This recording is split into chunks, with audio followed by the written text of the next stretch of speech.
Mariupol's fate in limbo after steelworks evacuation, Russia plays down NATO expansion.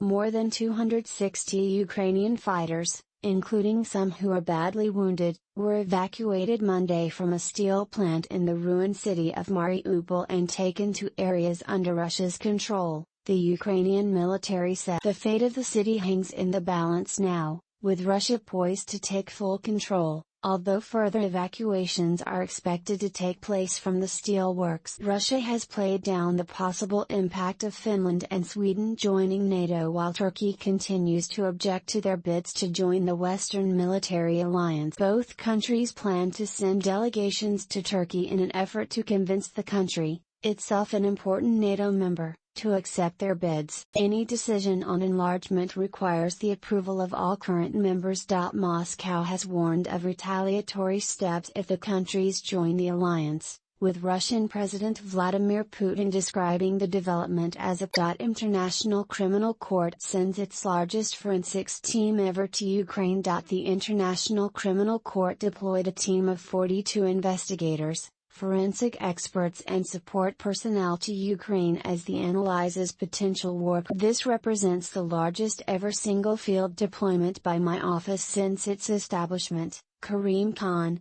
the chief prosecutor for the world's highest court, said in a statement. Khan added that the team will collect more testimonial accounts, identify relevant forensic materials and ensure that evidence is collected in a manner that strengthens its admissibility in future proceedings before the ICC. Russian officials have previously denied any knowledge of war crimes committed in Ukraine. Biden will meet with leaders of Finland and Sweden at the White House this week.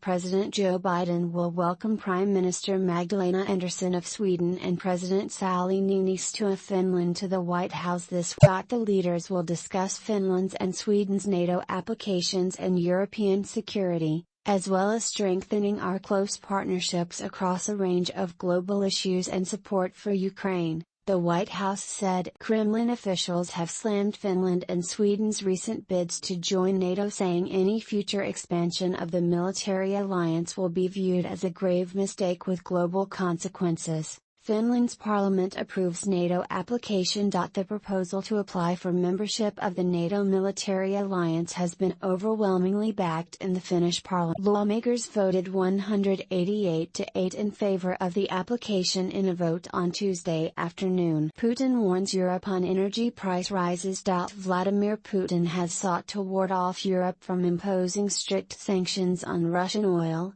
by saying that it would cause economic activity in the region to. In comments translated by Reuters, he said that EU countries would not be able to completely ditch Russian oil and the region would end up with the most expensive energy resources. He claimed that Russian oil and gas revenues were still on the rise, and that the possible embargo from Brussels had been behind the recent price surges. Ukraine's allies must increase funding for the country, Yellen says. U.S. Treasury Secretary Janet Yellen called for Ukraine's allies to step up financial support for the country on Tuesday, saying that funds that have been announced so far would not be sufficient for the country's short-term needs as Russia's invasion continues. Ukraine's financing needs are significant, Yellen said in remarks prepared for delivery to the Brussels Economic Forum, adding that Ukraine's government continued to function due to the courage and resourcefulness of its officials. In the months until tax collection can resume at pace, Ukraine needs budget funding to pay soldiers, employees and pensioners, as well as to operate an economy that meets its citizens' basic needs, Yellen. In short order, it will need to turn to repairing and restoring critical utilities and services. While Ukraine would eventually need massive support for reconstruction and recovery on the scale of the post-World War II Marshall Plan for Europe, the country would have to take this one step at a time.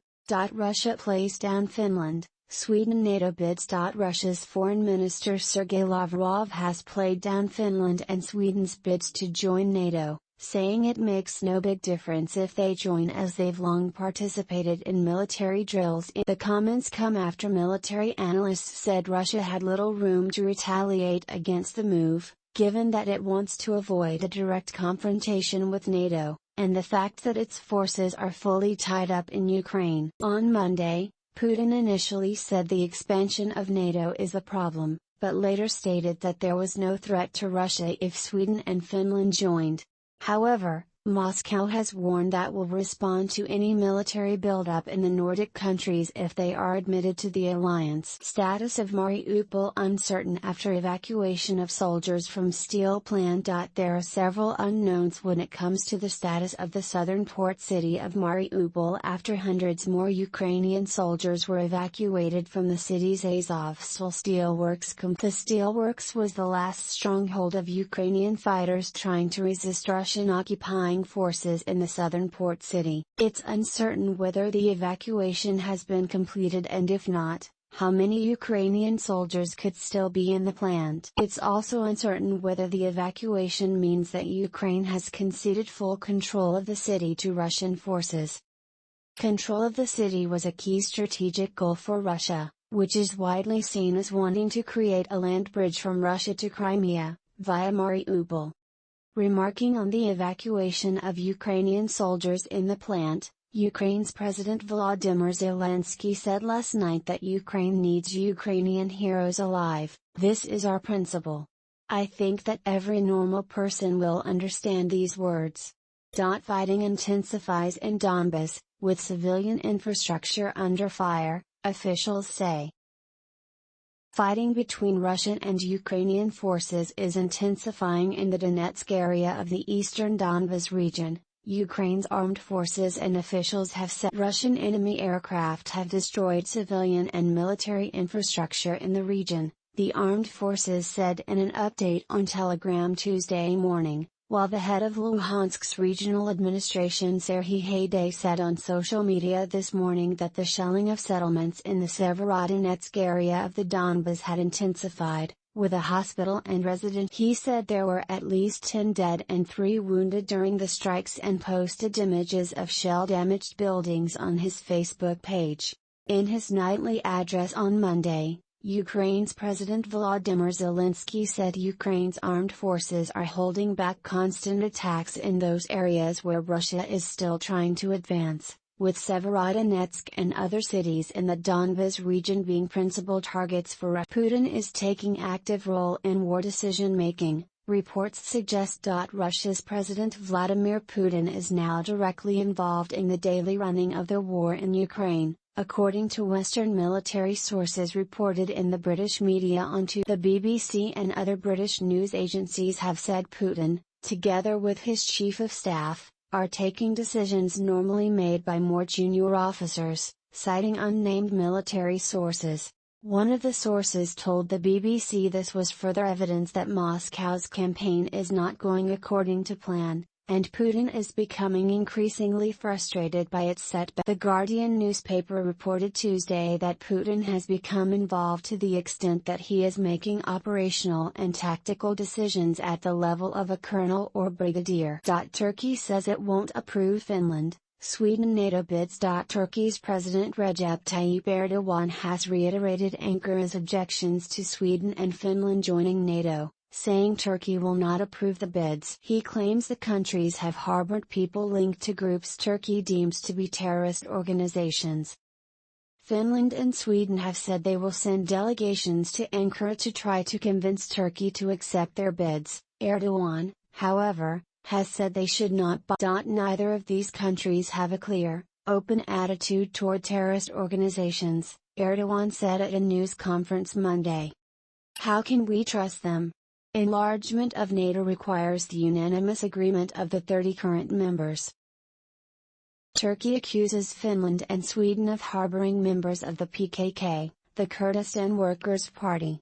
The PKK has clashed with Turkish security forces for years but says its aims are greater cultural and political rights for Kurds and the eventual establishment of an independent Kurdish state. CNBC has reached out to the Swedish and Finnish foreign ministries for comment. Erdogan also said Turkey could not accept the Finnish and Swedish bids because of an arms embargo the countries imposed on Turkey after its incursion into Syria in 2019. First of all, we cannot say yes to those who impose sanctions on Turkey, On joining NATO, which is a security organization, Erdogan said,